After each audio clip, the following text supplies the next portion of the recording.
আরে আসিফ নজরুল, আপনি আমার পাসপোর্ট নিয়ে উনি দেখবেন। আরে আসিফ নজরুল ভাই, আপনি আমার পাসপোর্ট নিয়ে দেখবেন, আপনি এসবি রে বলেন না, পাসপোর্ট অফিসে বলেন না, ওদের যদি বাপের ক্ষমতা থাকে আমার পাসপোর্ট আটকায় রাখতো। আপনার কাছে জীবনে কোনোদিন কোনো পার্সোনাল ইন্টারেস্ট নিয়ে জীবনে ইলিয়াস যাবে না। আরে বেটা, তুই যে চেয়ারে বসিস ওই চেয়ারটাই তো জোর করে দখল করে। শেখ হাসিনা কি তোর কি ওইখানে বসাইছে? তুই নির্বাচন করে আসছিস, তুই কোন সংবিধানের কোন ধারায় তুই এই চেয়ারে বসছিস? আপনি আসলে এখন সরকারে আছেন। জি আসিফ ভাই, আপনার প্রোগ্রাম শুধু এখন লাইভ স্ট্রিমিং হচ্ছেই না, অলরেডি আমাদের সাথে 3,500 দর্শক যুক্ত হয়েছেন। আমাদের সাথে নিশ্চয়ই আরো দর্শক যুক্ত হবেন। আমি দর্শকদের কাছে একটু ক্ষমা চেয়ে নিচ্ছি, প্রথমে আসলে আমরা লাইভ স্ট্রিমিং এটা করতে একটু দেরি হলো, সেজন্য। প্রফেসর, মন্ত্রিত্ব আসলে উপভোগের জিনিস না। আমি জানি না পলিটিক্যাল মন্ত্রীরা কেমন হয় জীবন উপভোগ করতেন।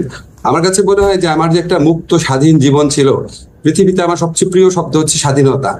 আমি অনেক বিপদের মধ্যে আমি স্বাধীনভাবে কথা বলার চেষ্টা করতাম, আমি স্বাধীনভাবে চলাফেরা করতাম। আমাকে অনেকে অনেক ভয় দেখাতো, তারপর আমি গভীর রাতে আমি ঢাকা ইউনিভার্সিটি ক্লাব থেকে টেনিস খেলে একা ফিরতাম, মনে হতো যা হওয়ার হবে। তারপরে আমি রিক্সা চড়তাম আমার ওয়াইফের সাথে। আমি অনেক সময় স্ট্র্যাটেজিতে আপনারা দেখতেন যে আমি কফি শপে যাচ্ছি।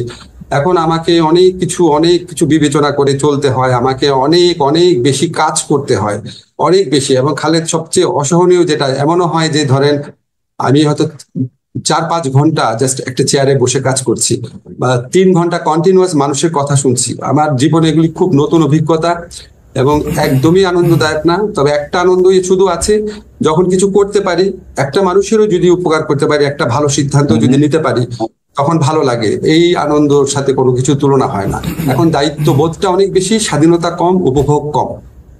অপরাধ আসিফ নজরুল বলে যে এই ডিজিটাল নিরাপত্তা আইন, সে আমাকে ওই দিন ফোন করে বলছে যে আপনার এখন সমস্যা কি, আপনি চলে আসেন, আপনার শুনলাম পাসপোর্ট নিয়ে সমস্যা। আরে আসিফ নজরুল, আপনি আমার পাসপোর্ট নিয়ে উনি দেখবেন। আরে আসিফ নজরুল ভাই, আপনি আমার পাসপোর্ট নিয়ে দেখবেন, আপনি এসবি রে বলেন না, পাসপোর্ট অফিসে বলেন না, ওদের যদি বাপের ক্ষমতা থাকে আমার পাসপোর্ট আটকায় রাখতো। ওদের বললেন ক্ষমতা থাকে, উনি আমাকে এই হেল্প করতে চায়। আপনার কাছে এই হেল্প চাই না তো ভাই। আপনার কাছে জীবনে কোনোদিন কোনো পার্সোনাল ইন্টারেস্ট নিয়ে জীবনে ইলিয়াস যাবে না।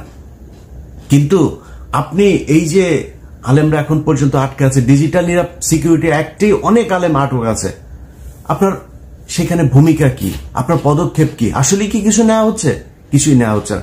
এখন বালের এক আইন দেখাচ্ছে, ওইখানে প্রথম আলোর সামনে যাওয়া যাবে না, ডেইলি স্টারের সামনে যাওয়া যাবে না, কালবেলার সামনে যাওয়া যাবে না, হাজার হাজার পুলিশ আর্মি যায় সেখানে ভরে। আরে বেটা, তুই যে চেয়ারে বসিস ওই চেয়ারটাই তো জোর করে দখল করে।